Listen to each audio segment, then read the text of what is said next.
মাধববাড়িতে একটা শান্তিপূর্ণ আন্দোলন হচ্ছিল সিটিজেনশিপ অ্যামেন্ডমেন্ট বিলের এগেনস্টে।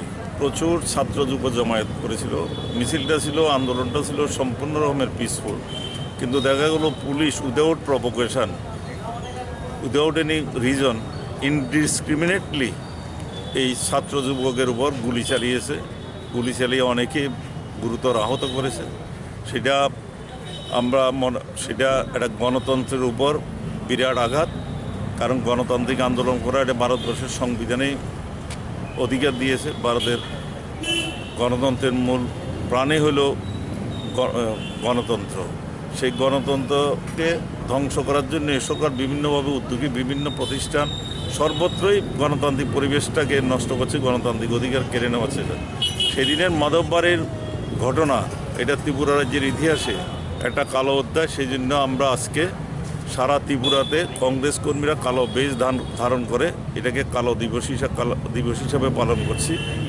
এবং আমরা যেটা দেখছি এটা নিয়ে বলেছিল একটা কমিশন করে ইনকোয়ারি করে রিপোর্ট সাবমিট করবে।